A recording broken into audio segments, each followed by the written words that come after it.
Welcome. Welcome viewers. You are watching Tube Science Learning Academy. Tube Science Educational YouTube চ্যানেলে তোমাদের প্রত্যেককে স্বাগত জানাই। আজকে আমরা খুব গুরুত্বপূর্ণ একটা টপিক নিয়ে আলোচনা করব। আমি বিগত কিছুদিন থেকে যে ভিডিওগুলো দিচ্ছি সেই ভিডিওগুলোতে তোমাদের ব্যাপক সাড়া পাচ্ছি। তোমরা প্রচুর জিজ্ঞাসা আমাকে হোয়াটসঅ্যাপে করেছো এবং বিভিন্ন কমেন্টেও করেছো। দেখো, প্রথম কথা আমি একটা কথা বলি, আজকে আমরা আলোচনা করব প্রাথমিক 2022 ক্যান্ডিডেটদের নিয়োগ এবং 23-এর রেজাল্ট। যে প্রাথমিকের বর্তমান স্ট্যাটাসটা কি। প্রথমে একটা কথা বলে দেই যে বর্তমান পরিস্থিতি প্রেক্ষাপট আমাদের রাজ্যে ভয়াবহ এবং প্রতিকূলতার মধ্যে দিয়ে আমাদের রাজ্যটা যাচ্ছে। এবার তুমি বলতে পারো স্যার কেমন করে।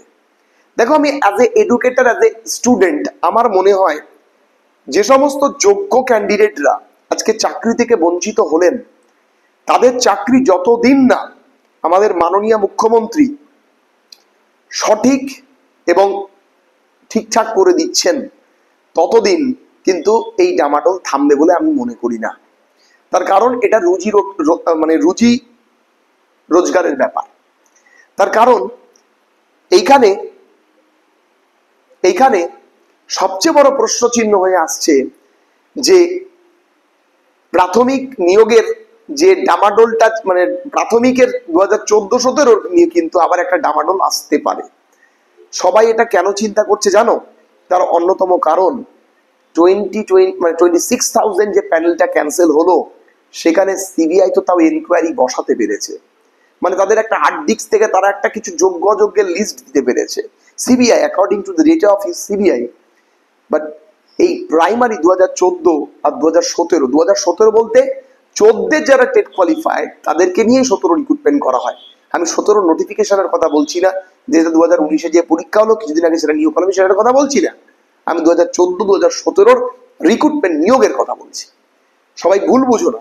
2017 সালে দুটো ঘটনা হয়। একটা হচ্ছে 2014-এর এমপ্যানেলড বা টেট কোয়ালিফাইড ক্যান্ডিডেটকে ডিরেক্ট ইন্টারভিউতে বসতে দেয়, আর 2017-তে আর একটা টেটের নোটিফিকেশন আসে, সেই পরীক্ষা বা 2019-এ হয়, তার নিয়োগ কিছুদিন আগে যে হয়। তো দুটো কিন্তু আলাদা, পার্সপেক্টিভ আলাদা, দুটো তথ্য আলাদা, গুলিয়ে ফেললে চলবে না। 2014-17 নিয়ে সবার মধ্যে কিন্তু একটা মারাত্মক ভয় বা চিন্তা কিন্তু লক্ষণীয়। এবার তুমি বলতে পারো কেন ভয়? তার কারণ 14-এর পরীক্ষার্থীরাও জেনে গেছে সিঙ্গেল বেঞ্চে এমনি তাদের এই প্যানেলটা বাতিল হয়নি। তাদের এই প্যানেলটা বাতিল হয়েছিল তার কারণ তাদের ওএমআর ম্যানিপুলেশনস, কোনো রকম কোনো ডেটা বা ওএমআর তাদের নামে সংরক্ষিত নেই। চিন্তার ব্যাপার। এবার দেখো, প্রাথমিক নিয়োগ বলতে গেলে কোন নিয়োগ নিয়ে রাজ্য সরকার এখন কেমন করে চিন্তা করবে, তার কারণ রাজ্য সরকার অলরেডি 26,000-এর প্রেসার পড়ে গেছে। তাদেরকে ফ্রেশ সিলেকশন করতে বলেছে। তাদেরকে যদি পরীক্ষা নেওয়া হয়, 26,000 টিচার কিন্তু এখন স্কুল থেকে বেরিয়ে গেছে। কে তাদের গার্ড দেবে? কেমন করে স্কুলে অ্যারেঞ্জমেন্ট হবে? কতদিনে পরীক্ষা হবে? বিশাল বড় প্রশ্ন চিহ্ন। তার কারণ স্কুলে হিউজ অ্যামাউন্ট ভ্যাকেন্সি, প্রচুর পরিমাণে 26,000 টিচার যদি তারা যদি ভলেন্টিয়ারি টিচার রিক্রুটমেন্ট করে রেখে দেয়, তাহলে কিন্তু 1-2 বছরের মধ্যে যদি এখন পরীক্ষা হয়, পরীক্ষাগুলো নেবে কারা? ঠিক আছে, একটা বিশাল বড় প্রশ্নচিহ্ন কিন্তু একটা সরকারের কাছে উঠে আসে। ফলে এখন যদি তার মধ্যে 2014-17 প্যানেলও ক্যান্সেল হয়ে যায় প্রাইমারি, তাহলে কিন্তু রাজ্যের অভ্যন্তরীণ পরিস্থিতি কিন্তু ভয়াবহ হতে চলেছে। কিন্তু এই মতো অবস্থায় দাঁড়িয়ে as a teacher, as a educator, আমার মনে হয় যে রাজ্য সরকারকে সঠিক তথ্য দিয়ে যোগ্যদেরকে বাঁচানো উচিত, অবশ্যই যোগ্যদেরকে।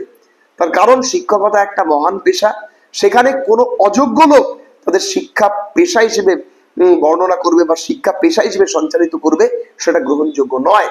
এটা বর্তমান সরকারের একটা বলা যেতে পারে কূটনৈতিক মনোভাব বা কুকেচ্ছার মনোবৃত্তি। তাই জন্য শিক্ষক প্রজন্মকে নিয়ে এইরকম উন্মাদনা অট্টহাসির খেলায় নিজেকে প্রতিহত করেছেন, অবহেলিত করেছেন। তো কিন্তু আমি একটা কথা বলি, প্রাথমিক রিক্রুটমেন্টের ব্যাপারে বর্তমানে কিন্তু সরকার যথেষ্ট প্রেসারে রয়েছে। সরকার এটা বুঝে গেছে। সরকার 26,000-এর মতো যাতে 2014-2017 না হয়, সরকার কিন্তু এখন থেকেই চেষ্টা করবে। সেই জায়গায় দাঁড়িয়ে 2022 টেট কোয়ালিফাইড ক্যান্ডিডেট এবং 2023 টেট দেওয়া ক্যান্ডিডেটদের আমি বলবো ঐক্যবদ্ধভাবে আন্দোলন করা উচিত। তার কারণ কবে কি রিক্রুটমেন্ট হয়েছিল, তাই জন্য নিউ ক্যান্ডিডেটদের লাইফ ভাবে শেষ হতে পারে না। তাদেরকেও রাস্তায় নামা উচিত যে আমাদেরকে কেন দেবেন না। তাদের কি হয়েছে বলে কি বছরের পর বছর আর কোনো নিয়োগ হবে না? তাদের নিয়োগ তাদের মতন করে, আমাদের জন্য নতুন নিয়োগ দিন। আমরা 2017 পর থেকে যে অ্যালটমেন্ট ভ্যাকেন্সি, তার উপর আমাদের নিয়োগ দিন। লক্ষ লক্ষ ভ্যাকেন্সি মাননীয় আছে বলছেন, তবুও কেন নিয়োগ নতুনদেরকে নিয়োগ দেওয়া হবে না? এই নিয়ে গর্জে উঠা দরকার। আমি দেখতে পাচ্ছি ডিএডরা, বিশেষ করে ডিএড কোয়ালিফাইডরা, তারা কিন্তু অকাপটে গর্জে উঠছেন। এবং আমি বারবার বলছি, প্রাথমিক নিয়োগ 2022 ভয়াবহ পরিস্থিতি। ওবিসি সার্টিফিকেট ক্যান্সেলেশনের জন্য তো 2-3 মাস ভেবেছিলাম তারপরে বেরোবে। এই ইদানিং কালে 7 থেকে 8 দিনের মধ্যে যে সমস্ত ইন্টারনাল কন্ডিশনস আমাদের রাজ্যের, তা কিন্তু আমার মনে হয় না 2026-এর আগে আবার কোনো নতুন নিয়োগে ইন্টারেস্টেড দেখাবে রাজ্যকে বোঝাতে হবে যে বেকার, তাদের খিদা রয়েছে, তাদের নিয়োগ প্রয়োজন। ফলে আপনারা ঐক্যবদ্ধ হয়ে সরকারকে জানানোর প্রয়োজন আছে, আপনারা জানান। আর আমি বলবো যে এটা আপনাদের নৈতিক অধিকার।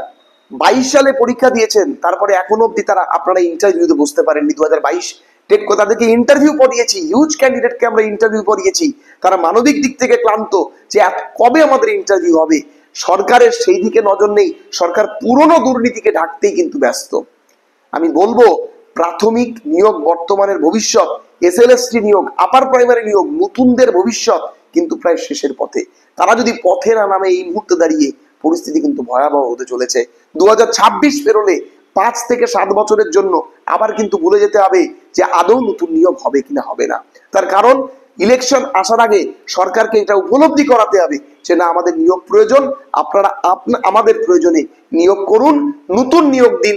পুরনো নিয়োগ পুরনো নিয়োগের মতো চলুক, নতুন নিয়োগ নতুন নিয়োগের মতো চলুক। পুরনো নিয়োগের জন্য নতুন নিয়োগ বন্ধ থাকবে তো নতুন ক্যান্ডিডেট যারা ডিএড করে উঠে আসছে, বিএড করে উঠে আসছে, তারা যাবে কোথায়? আমি বারবার বলছি, যেটুকু আমি খবর পেয়েছি, যেটুকু তথ্যাদি আমি নিজে উপলব্ধি করছি, নতুন রিক্রুটমেন্টের অবস্থা কিন্তু শোচনীয়। আমি বারবার বলছি, একত্রীকরণ হওয়া প্রয়োজন, সরকারকে জানানো প্রয়োজন। আপনার 26-এর ইলেকশনস আছে, তার আগে নতুনদের নিয়োগ দেওয়া বাঞ্ছনীয়। তার কারণ 10 বছর হয়ে গেল কোনো রকম এসএসসি রিক্রুটমেন্ট নেই, এবং 2017 থেকে হিসাব করলে প্রায় 7-8 বছর হয়ে গেছে কোনো নতুন প্রাইমারি টেটের ইন্টারভিউ নেই। খুব চাপের ব্যাপার। 2017-এর ক্যান্ডিডেটরা কিছুদিন আগে ইন্টারভিউ দিয়েছে, ফলে তাদেরকে আমি ধরবো না। 2017-এর পরে আর কোনো টেটের ইন্টারভিউ পাইনি। 2022-এর টেট নেওয়া হয়েছে, 2023 টেট নেওয়া হয়েছে। হিউজ ক্যান্ডিডেট তারা অপেক্ষারত। সরকারকে না বললে এই 2026 পেরিয়ে গেলে সরকারকে ধরা কিন্তু বড় মুশকিল। আমি as a educator, as a teacher, আমি তোমাদের এটা বলবো, তোমরা ঐক্যবদ্ধ হয়ে সরকারকে নৈতিক উপায়ে সরকারকে জানাও। চলো, দেখা হচ্ছে পরবর্তী ভিডিওতে। সবাই খুব ভালো থেকো, সুস্থ থেকো।